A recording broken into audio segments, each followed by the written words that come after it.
আলাইকুম প্রিয় বন্ধুগণ, আজকে আমি যে মুভিটা এক্সপ্লেন করব তার নাম স্লিপিং কার্স, যার মানে হচ্ছে ঘুম না আসার অভিশাপ।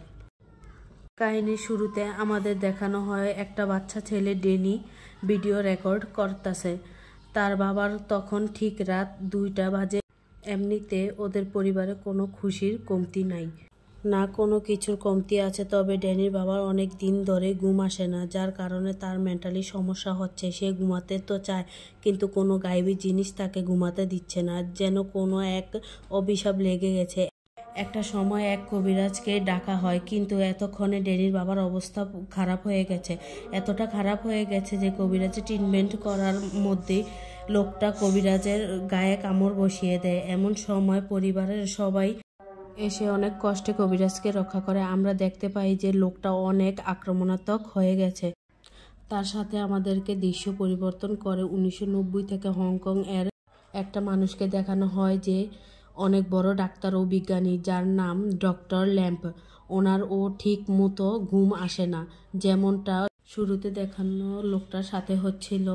তখন আমরা জানতে পারি ডক্টর ল্যাম্প এর বাবার সেম সমস্যা ছিল। হঠাৎ করে ল্যাম্পের সামনে একটা ভয়ানক জিন চলে আসে, কিছুক্ষণের মধ্যেই গায়েব হয়ে যায়। তারপর ডক্টর ল্যাম্প তাড়াতাড়ি করে রেডি হয়ে ইউনিভার্সিটির দিকে রওনা দেয়। তিনি সেখানকার প্রফেসর, আর সেখানে একটা ল্যাব আছে। ল্যাবে কিছু ইঁদুরের উপর পরীক্ষা চলতেছিল। সেখানে ইঁদুরগুলো 27 দিন ধরে না ঘুমিয়ে আছে, কোনো রকম সমস্যাও হয়নি। এটা দেখে ডক্টর ল্যাম্প তার সহকারীকে এই পরীক্ষা চালিয়ে যেতে বলে। তারপর সে তার ক্লাসরুমের দিকে রওনা দেয়। ক্লাসে সে ছাত্রদেরকে মানুষের ঘুমের সম্বন্ধে কিছু বলে। সে বলে মানুষের ঘুমের মাধ্যমে শরীরে এক প্রকার প্রোটিন তৈরি হয়। সেই প্রোটিনগুলো মানুষকে যদি আলাদাভাবে দেওয়া হয় তাহলে আর মানুষের ঘুমের প্রয়োজন পড়বে না। আর আমার ইঁদুরের উপরে এক্সপেরিমেন্ট এটার জন্যই চলছে, কেননা মানুষ একটা দিনের 3 ভাগের 1 ভাগ সময় ঘুমিয়ে কাটিয়ে দেয়। সেই হিসাবে মানুষ যদি 72 বছর বাঁচে, তাহলে সে গড়ে 24 বছর ঘুমিয়ে কাটিয়ে দেয়। যাক, তারপর ক্লাস শেষে ফান্ডিং কমিটি থেকে মিটিং ডাকা হয়। সেখানে ডক্টর ল্যাম্প এর বাকি এক্সপেরিমেন্ট এর জন্য টাকা খরচ করা বাতিল করা হয়। তখন ল্যাম্প তাদের অনেক বোঝানোর চেষ্টা করে, তাদেরকে বলে আমার এক্সপেরিমেন্ট প্রায় শেষ পর্যায়ে, কিন্তু কমিটি মেম্বাররা তাকে এটা বেহুদা এক্সপেরিমেন্ট বলে বন্ধ করে দেওয়া হয়। যার কারণে ডক্টর ল্যাম্প জিদ করে বাইরে চলে আসে। সেখানে আবার তার সাথে দেখা করার জন্য মং আসছে, যে কিনা 10 বছর আগে ল্যাম্পের সাথে সম্পর্কে ছিল, তবে সে এখনও বিয়ে করে নাই। সে আসলে অনেক দরকারে ল্যাম্পের সাথে কথা বলতে আসছে। আসলে ডক্টর ল্যাম্পের শিক্ষক মংয়ের ভাইয়ের চিকিৎসা করত। তখন আমরা দেখি মংয়ের ভাই, মুভির শুরুতে দেখানো ওই লোকটা, তার অবস্থা অনেক খারাপের দিকে। আর রিসেন্টলি ওই ডক্টরও একটা অ্যাক্সিডেন্টে মারা গেছে। আর সেই বলেছিল ডক্টর মেলা বাদে শুধুমাত্র ডক্টর ল্যাম্পই ফ্যাংয়ের চিকিৎসা করতে পারবে, কেননা এই চিকিৎসার সম্বন্ধে কেউ ঠিকমতো জানেও না। আর এই সমস্যা তার বাপদাদারও ছিল। তারা রাতে না ঘুমাতে পেরে উল্টাপাল্টা করত, আর এইভাবে তারা মারা গেছে। তারপর মং ল্যাম্পকে নিয়ে তার বাড়ির উদ্দেশ্যে রওনা দেয়। তখন তাদের কথাবার্তায় আমরা বুঝতে পারি মংয়ের বাবার এই সমস্যাগুলো হওয়ার সময় একজন কবিরাজকে ডাকা হয়। তাকে জিজ্ঞেস করা হয়েছিল যে এই অভিশাপটা যে জেনারেশন টু জেনারেশন যায়, এটা বন্ধ করার উপায় কী। কবিরাজ বলেছিল তার বাবা মারা পর তার চোখের পাতাগুলো সেলাই করে দিতে। মংয়ের ভাই এটা করেছিল, কিন্তু তারপরও ওই সমস্যাতে মংয়ের ভাই ভুগছে। এগুলো বলতে বলতেই তারা হসপিটালে চলে আসে। তাদেরকে দেখে মংয়ের ভাই বেড থেকে উঠে বাইরের দিকে এটা বলতে বলতে দৌড় দেয়, আমি ঘুমাবো না, আমি ঘুমাবো না। ডক্টর ল্যাম্পও তার পিছনে দৌড় দেয়, কিন্তু সে যেতে যেতেই মংয়ের ভাইয়ের একটা গাড়ির সাথে অ্যাক্সিডেন্ট হয়ে যায়। সেখানেই সে স্পট ডেড। তারপর আমরা ডক্টর ল্যাম্পকে দেখি যে মর্গে আসে মং এর ভাইয়ের লাশের কাছে। সেখানে থেকে লাশের ব্রেনটা কেটে সাথে করে নিয়ে যায় তার এক্সপেরিমেন্ট করার জন্য। বাছা কোষানোর পর ব্রেনটা একটা কাদ্দুর মধ্যে রেখে দেয়, যেন কেউ দেখতে না পায় বা টের না পায়। তারপরই মং আবারও ফোন করে ডক্টর ল্যাম্পের কাছে আর একটা কফি শপে দেখা করতে বলে। কফি শপে মং ডক্টর ল্যাম্পকে অনেক টাকা দেয় তার এক্সপেরিমেন্ট চালিয়ে যাওয়ার জন্য, কিন্তু এতে ল্যাম্পের সন্দেহ হয়। কিন্তু মং তাকে এটা বলে যে ভবিষ্যতে এই অভিশাপ না আবার তার উপর চলে আসে, যেহেতু ডক্টর ল্যাম্প ঘুম না আসার উপর রিসার্চ করতেছে, তাহলে এটা সম্পূর্ণ হলে কোনো অভিশাপ মমের উপর আসলেও সমস্যা হবে না। এটা শোনার পর ডক্টর ল্যাম্প তার ল্যাবে চলে যায়। সেখানে সে এই ব্রেনটার উপর রিসার্চ করা শুরু করে। তখন সে বুঝতে পারে কোনো কারণে মমের ভাইয়ের ব্রেনে ঘুমের যে প্রোটিন সেইটা তৈরি হয় বন্ধ হয়ে গিয়েছে, যার কারণে তা ও ঘুম আসতো না।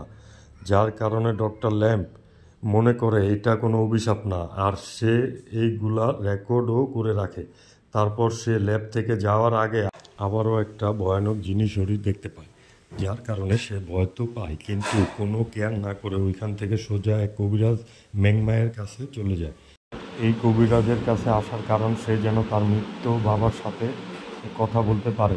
সেই কবিরাজটাকে বলে তার বাবার নাম শ্যাং, যে কিনা 18 জুলাই 1990-তে জন্মগ্রহণ করে 14ই আগস্ট 1944-এ মারা যায়। এইটা শোনার পর কবিরাজটি তার বাবার আত্মা ভর করে ডক্টর ল্যাম্প কনফার্ম হওয়ার জন্য কিছু প্রশ্ন করে, যা উত্তরে শিওর হয়ে যায়। তখন সে তার বাবাকে প্রশ্ন করে তার মৃত্যু কেন হয়েছিল।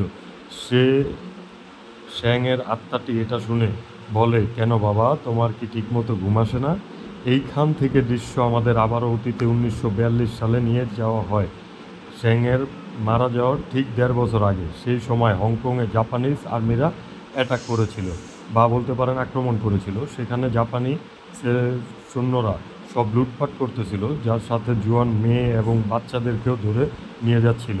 তারপর শ্যাংকে দেখানো হয় জাপানি সৈন্যরা তার বাড়ির খুব কাছে চলে আসছে। তা দেখে শ্যাং জলদি করে তার মা ও বোনকে লুকিয়ে থাকতে বলে। এর মধ্যে সৈন্যরা শ্যাংয়ের ঘরে চলে আসে, তাকে বন্দুক দেখিয়ে নীল ডাউন হতে বলে এবং তারপর খোঁজাখুঁজি শুরু করে। খোঁজাখুঁজি করতে গিয়ে তারা কিছু কাগজপত্র পায়, যেখান থেকে শ্যাং এর জন্ম নিবন্ধন ও কলেজ সার্টিফিকেট ছিল, যার মাধ্যমে সোলজাররা বুঝতে পারে যে শ্যাং জন্মগ্রহণ করেছে জাপানে ও ওইখান থেকেই পড়ালেখা কমপ্লিট করেছে। যা জানতে পেরে সেনাবাহিনীদের মেজর তানহা বলে, এখন থেকে তোকে আমাদের সাথেই কাজ করতে হবে, কেননা তোর মাধ্যমে হংকংবাসীদের সাথে আমাদের কথা বলতে সুবিধা হবে। শ্যাং কোনো উপায় না পেয়ে এই কাজ করতে বাধ্য হয়। তবে এটার কারণে হংকংবাসীরা তাকে খারাপ নজরে দেখতে লাগলো ও রাজাকার মনে করতে লাগলো, কেননা শ্যাং তাদের গ্রামের হয়েও তাদের শত্রুদের সাহায্য করতেছে। এটা না করে সেই গ্রুপ মরে গেলেও ভালো হতো, এবং কি তার মাও এই কাজ করাটা পছন্দ করছিল না। তারপর আমাদেরকে দেখানো হয় হংকংবাসীদের খাবারও রেশন ঠিকমতো দেওয়া হচ্ছিল না। তারপর মেজর তানা শ্যাংয়ের সাথে তার জুনিয়র জাওফুকের পরিচয় করিয়ে দেয় এবং তাকে জাওফুকের সাথে একটা বাড়িতে দিতে যেতে বলে। তারপর আমাদেরকে তাদের গ্রামের নাম করা ডক্টর বা কবিরাজকে দেখানো হয়, যার নাম মাস্টার হাও। তার 2টা যমজ মেয়েও আছে, একজনের নাম রিমা ও আরেকজনের নাম সীমা। এটা আসলে আমরা নিজেরাই বানিয়ে নিলাম। তাদেরকে তো আপাতত সবাই থেকে লুকিয়েই রাখা হতো। তবে এখানে সীমার এক চোখে সমস্যা ছিল এবং সীমা মনে করতো মাস্টার হাও তার থেকে বেশি রিমাকে পছন্দ করে। রিমাকে তো একটা মেয়ে মানুষের মতোই রাখা হতো বা ট্রিট করা হতো, কিন্তু সীমাকে একটা ছেলের মতো ট্রিট করা হতো। তবে তার মধ্যে জাপানিজ আর্মিরা জাওফুক ও শ্যাংয়ের সাথে মাস্টার হাওয়ের বাড়িতে চলে আসে। এখানে তারা মাস্টার হাওয়ের থেকে ট্যাক্সের টাকা নিতে আসছে, কিন্তু হাওয়ের কাছে ওই পরিমাণ টাকা ছিল না। তখন জাওফুক সৈন্যদেরকে বাড়ি সার্চ করতে বলে। এটা দেখে শ্যাং খুঁজির বাহানা করে নিজের পকেট থেকে কিছু টাকা বের করে জাওফুকের হাতে ধরিয়ে দেয়। সৈন্যরা এদিক ওদিক খুঁজতে গিয়ে মাস্টার হাওয়ের মেয়েকে যেমন খুঁজে না পায় এজন্য। তবে জাওফুক টাকা পেয়ে সৈন্যদেরকে নিয়ে চলে যায়। তখন আমরা বুঝতে পারি শ্যাং তো কারো ক্ষতি চায় না, সবার ভালো চায়, তবুও সবাই তাকে খারাপ নজরে বা চোখে দেখে বা রাজাকারী মনে করে। তারপর দিন যখন শ্যাং তার কাজে যায়, তখন জানতে পারে জাওফুকের প্রমোশন হয়েছে। এই খুশিতে জাওফুককে কিছু টাকা দেয় এবং ওইখানে যাওয়ারও অনুমতি দেয়, যেখানে মেয়েদেরকে বন্দি করে রাখা হতো ও নির্যাতন করা হতো। তার মানে তারা মনে করতো সৈন্যদের খুশি রাখার জন্য এমনটা করতে হয়, না হলে কেই বা থাকতে চাইবে এরকম জায়গাতে। তবে তার মধ্যে জাওফুকের কাছে খবর আসে একটা মেয়ে একটা সোলজারের উপর নাকি আক্রমণ করেছে। এটা শোনার পর ওইখান থেকে চলে যায় মেয়েটার কাছে। মেয়েটাকে কয়েকটা সৈন্যরা মিলে আটকে রেখেছিল। জাওফুক এটা দেখে মেয়েটাকে ইঞ্জেকশন দিতে বলে আফিমের, যেটা শুনে শ্যাংয়ের খারাপ তো লাগে, কিন্তু কিছু করার ছিল না। ঠিক এইভাবে আরও কিছুদিন চলে যায়। তখন আমরা দেখতে পারি শ্যাং লুকিয়ে লুকিয়ে তাদেরকে খাবার দিত, যে মেয়েদেরকে বন্দি করে রাখা হতো বা বেঁধে রাখা হতো। একদিন খাবার দেওয়ার সময় শ্যাংয়ের কাছে কিছু মেয়ে সাহায্য চায় এখান থেকে পালিয়ে যাওয়ার জন্য। এটা শুনে শ্যাং কিছু চিন্তা করে এবং রাতে অনেকগুলো মদের বোতল নিয়ে আসে সৈন্যদের জন্য। আর সৈন্যরা তা খেয়ে মাতাল হয়ে যায় এবং ঘুমিয়ে পড়ে। সেই সুযোগে শ্যাং 4 জন মেয়েকে পালানোর সুযোগ করে দেয়, তবে তারা বেশি দূর যেতে পারে না। তার আগেই অন্যান্য সৈন্যরা তাদেরকে দেখে ফেলে এবং একে একে করে সবগুলোকেই মেরে ফেলে। তবে এই খবর যখন মেজর তানহার কাছে পৌঁছায়, তখন মেজর তানহা জাফুককে ইচ্ছা মতো মারধর করে এবং বলে, এখন 4 জন মেয়ের বদলে 40টা মেয়ের লাগবে, তোরই ব্যবস্থা করতে হবে। মানে এখনও কেউ বুঝতেই পারে নাই যে শ্যাংই মেয়েদেরকে পালানোর জন্য সাহায্য করেছিল, না হলে তো শ্যাংকে এখনই মেরে ফেলা হতো। এইভাবে আরও কিছুদিন কেটে যায়।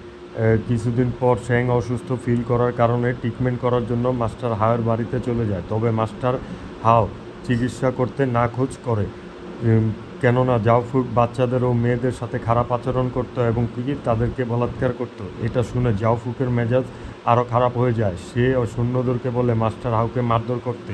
তবে এই শব্দ শুনে তার 2 মেয়ে দৌড়ে নিচে চলে আসে, যার কারণে মাস্টার হাউকে তো মারা হয় এবং তার 2 মেয়েকে নিয়ে যাওয়া হয় নির্যাতন করার জন্য। তারপর আমাদেরকে রাত্রের দৃশ্য দেখানো হয়, যেখানে মেজর তানহা তার প্রমোশন পাওয়ার খুশিতে সবাইকে একটা পার্টি দিচ্ছিল এবং এখানে অনেকগুলো মেয়েদেরকেও এনে রেখেছিল। তখন ওইখান থেকে মেজর তানহা শ্যাংকে বলে একটা মেয়েকে অন্তত পছন্দ করে নিতে, কেননা সে তার স্ত্রী মারা যাওয়ার পর এখনও কোনো মেয়ের শরীরে হাত দেয়নি। তবে এটা শুনে শ্যাং না বলে দেয়, কিন্তু তখনই তানাকা রিমা ও সীমাকে তার সামনে নিয়ে আসে এবং বলে তাদের মধ্যে যে কোনো একজনকে পছন্দ করতে, না হলে 2 জনকে মেরে ফেলা হবে। এটা শুনে শ্যাং কোনো উপায় না পেয়ে তাড়াহুড়ো করে রিমাকে নিয়ে তার বাড়িতে চলে যায় এবং তারা ভালোভাবে খেয়াল রাখার চেষ্টা করে। কিন্তু ওইদিকে আমরা দেখতে পাই সীমাকে তো মেজর তানহা নিয়ে গেছে, কিন্তু তখন তানহা সীমার চোখ দেখে অনেক ভয় পেয়ে বাইরের দিকে দৌড় দেয় এবং জাওফুককে আবারও মারধর করে এবং বলে, তোর কারণে আমার কাছে একটা পেতনি চলে গেছে। তারপর আমরা দেখি এই জিদ মিটানোর জন্য জাওফুক সীমাকে অনেক মারধর করে এবং তার উপর খারাপ কাজটা করে। তখন আমরা দেখতে পাই অতীতের একটা দৃশ্য, মাস্টার হাও সীমাকে তন্ত্রমন্ত্র শিখাচ্ছে। তখন কিছু একটা করার সময় সীমার চোখে আগুন লেগে যায়, তখনই তার চোখটা নষ্ট হয়ে যায়। এটার কারণে সে নিজেকে অনেক আনলাকি মনে করত। তখন আমরা দেখি জাওফুক খারাপ কাজটা করার পর সীমা তাকে একটা অভিশাপ দেয়। সীমা তাকে বলে, তুই এত খারাপ কাজ করার পরও কীভাবে ঘুমাতে পারিস? তবে এটা শুনে জাওফুক কিছু বুঝতে পারে না এবং কথাগুলো এড়িয়ে যায়। তারপর আবারও সীমার সাথে সে খারাপ কাজ করতে থাকে এবং একে একে প্রত্যেকটা সৈন্যদেরকেও করতে বলে, যার কারণে আমরা দেখতে পারি সীমার অবস্থা অনেক খারাপ হয়ে যায়। আর ওইদিকে আমরা রিমাকে দেখি সে এবং শ্যাংয়ের মায়ের সাথে ঘরের কাজে হেল্প করতেছে। তবে তারপর শ্যাংয়ের যখন সীমাকে দেখতে যায় তখন তার অবস্থা দেখে অনেক খারাপ লাগে, ও কষ্ট পায়। তবে তখন সীমা তাকে বলে, রিমা ছোটো থেকে আমার থেকে অনেক লাকি, কেননা গতকালও শ্যাং বিপদের সময় তাদের মধ্যে রিমাকেই বাঁচিয়ে নিয়ে যায় আর সীমাকে এখানে ফেলে যায় মরার জন্য। আর আমরা তো দেখেছি সে সীমার সাথে কি করেছিল। এটা শুনে শ্যাং বলে, এখানে লাকের কোনো কাজ নাই, আসলে তখন রিমা আমার হাতের কাছে ছিল, যার কারণে তাড়াহুড়ো করে আমি রিমাকেই নিয়ে গেছি। তবে তখন আমরা দেখি সীমা শ্যাংকেও সেম অভিশাপটাই দিয়ে দেয়, কেননা সেও জাপানিজ আর্মিদের সাহায্য করতেছিল। কিন্তু আমরা তো জানি শ্যাং আসলে একজন ভালো মানুষ, সে তো শুধুমাত্র তার পরিবারের ভালোর জন্য এই কাজটা করতে বাধ্য হয়েছিল। তবে সীমা অভিশাপ দেওয়ার সাথে সাথেই মারা যায়। তবে এই ব্যাপারটা শ্যাং রিমাকে কিছুই বলে না, যার পরে কাহিনী আমাদেরকে আবারও বর্তমানে নিয়ে আসছে, যেখানে দেখানো হয় ডক্টর ল্যাম্প একটা ল্যাব ভাড়া নিয়েছে এবং ওইখানে তার বাকে পরীক্ষা নিরীক্ষার কাজ চালাচ্ছে। তার কিছুদিন পর সেখানে মং চলে আসে এবং বলে তার নাকি সেম সমস্যা হচ্ছে, সেও অনেক দিন ধরে ঘুমাতে পারছে না, আর এটাও বুঝতে পারছে না এটা কোনো অভিশাপ নাকি অসুস্থতা। তবে ডক্টর লম তাকে বলে, এটা কোনো অভিশাপ নয়, এটা হচ্ছে অসুস্থতায় আপনার। তারপর ডাক্তার ল্যাম্প মংকে একটা রুমে নিয়ে যায়, বিছানায় বসিয়ে তার মাথায় কিছু তার জুড়ে দেয় ও রুমের মধ্যে এক ধরনের গ্যাস ছেড়ে দেয়, যেটা কিনা মানুষের শরীরে ওই প্রোটিনটা তৈরি করতো যেটা মানুষ ঘুম আসলে তার ব্রেন তৈরি করে। এবং তার সাথে মংকে বলে, সব কিছু ঠিক হয়ে যাবে, তারপর দৃশ্য আমাদেরকে আবারও অতীতে নিয়ে যাওয়া হয়, যেখানে শ্যাং না ঘুমাতে পেরে অসুস্থ হয়ে যাচ্ছে ও তার ব্রেনে প্রবলেম হচ্ছে। তবে যখন এটা বাড়ির সবাই বুঝতে পারে, তখন শ্যাং রিমাকে সীমার মৃত্যুর ব্যাপারে ও অভিশাপের ব্যাপারে বলে। এটা শোনার পর রিমার মন অনেক খারাপ হয়ে যায় ও সে বলে তার অভিশাপ সম্বন্ধে কোনো ধারণাই নেই, তাকে সব সময় একটা মেয়ে মানুষের মতোই ট্রিট করা হতো। তবে রিমা চায় সীমার মৃতদেহটাকে সঠিক নিয়মে দাফন করতে এবং তার কাছে মাপ চাইতে। তবে সীমার লাশ অনেকগুলো লাশের সাথে একটা গাড়ায় ফেলে দেওয়া হয়েছে। এটা শুনে রিমা তার বোনকে খুঁজতে ওখানে যায় এবং ওই সময় তার সাথে শ্যাংয়ের মা ও তার ছেলে ল্যাম্পও ছিল। তারা খোঁজাখুঁজি করে সীমার মৃতদেহটা পায়, সাথে করে নিয়ে যায়। তারপর দিন সব নিয়মকানুন মেনে সীমাকে দাফন করে দেওয়া হয় এবং রিমা ও দাদি সীমার কবরে মাপ চায়, কিন্তু ল্যাম্প এটা করতে ছিল না, যার কারণে দাদি জিদ করে সীমার কবরে মাপ চাইতে বলেন ডক্টর ল্যাম্পকে। তারপর আমাদের দেখানো হয় রিমা শ্যাং এর বিয়ে হয়ে গেছে। তার সাথে সাথে আমাদেরকে আবারও বর্তমানে নিয়ে আসা হয়। সেখানে এখন পর্যন্ত সময় 8 দিন চলে গেছে। এখানে মম অল্প অল্প ঘুমাতে তো পারতো, কিন্তু এখানে তাকে ডক্টর ল্যাম্পের ল্যাবেই থাকতে হতো। রাতে যখন মংয়ের জন্য খাবার নিয়ে যায়, তখন মং বলে এটা কোনো অসুস্থতা না, এটা একটা অভিশাপ যেটা প্রজন্ম টু প্রজন্ম পাস হয়। এর আগে মংয়ের প্রাইভেট ডিটেকটিভ ভাড়া করেছিল, তখন সে তার দাদার সম্বন্ধে জানতে পারে, যে আর কেউ না, জাও ফুক ছিল। জাপানি যুদ্ধ শেষ হওয়ার পর তারা মালয়েশিয়াতে থাকা শুরু করে এবং ওইখানে যাওয়ার পর তার বংশের নামও চেঞ্জ করে ফেলে। ডিটেকটিভ এটা জানতে পারে একটা বিল্ডিংয়ে এসে যাওয়া বয়স্ক মহিলা থেকে, কিন্তু শ্যাং ও জাওকুক দুইজনকেই চিনত। সে ওই সময় না ঘুমাতে পেরে খারাপ অবস্থা হয়ে গেছিল। শ্যাং যে নিজেকেই মারার চেষ্টা করতেছিল সে নিজেও বুঝতো না। তবে আমরা তো জানি রিমার সাথে শ্যাংয়ের বিয়ে হয়ে গেছে, কিন্তু রিমার সাথে ভালোভাবে থাকতে পারে না। রিমার সাথে যখন কিছু করতে যায় তখন চোখে শুধু সীমার চেহারায় ভেসে ওঠে। আস্তে আস্তে করে শ্যাং এর মাথা আরও খারাপ হয়ে যাচ্ছিল। শ্যাং একটা সময় তার ছেলে ল্যাম্পকে মারার চেষ্টা করে, তবে তার দাদি ও রিমা মিলে ল্যাম্পকে বাঁচিয়ে ফেলে। তখন ল্যাম্প ও তার দাদি পালিয়ে যায়, কিন্তু সীমা পালিয়ে যেতে পারে না, ওখানেই ফেসে যায়। একটা চাবাটি দিয়ে শ্যাং কোপাতে রিমার কল্লাই আলাদা করে ফেলে নিচে ফেলে দেয়, যা দেখে দাদি ও ল্যাম্প ভয়ে লুকিয়ে থাকে। ওইখান থেকে আমাদেরকে দৃশ্য মেজর তানহার বাড়ির দিকে নেওয়া হয়, যেখানে শ্যাং মেজর তানহার হাত পা বেঁধে প্রাইভেট পার্ট কেটে তার মুখের ভিতর ভরে দেয়। তারপর তার গলা কেটে বাইরে চলে আসে। সেখানে জাপানের সৈন্যরা তার উপর আক্রমণ করে, কিন্তু শ্যাংয়ের সামনে তারা কিছুই করতে পারে না। প্রত্যেকটা সৈন্যকে ধরে ধরে মারতে থাকে, তবে সোলজাররা তাকে গুলি তো করছিল, কিন্তু আমরা দেখি শ্যাং নিজেই সুপার সোলজার হয়ে গেছে আর একজনের পর একজনকে মারছে। তার কিছুক্ষণের মধ্যে অনেকগুলো সৈন্য এসে অজস্র গুলি করে শ্যাংকে মেরে ফেলে। দাদি তার মধ্যে ল্যাম্পকে নিয়ে অন্য জায়গায় চলে আসে। সেখানে ল্যাম্প বড় হতে থাকে আর সেম সমস্যা দেখা দেয়, ঘুম না আসার। তার সাথে সে সীমার আত্মাকেও দেখতে পেত। তখন সে চিন্তা করে তার দাদির কথা, এমন মহিলার কবরে কেনই বা মাপ চাইছে, যে কিনা তার পরিবারকেই অভিশাপ দিয়েছিল।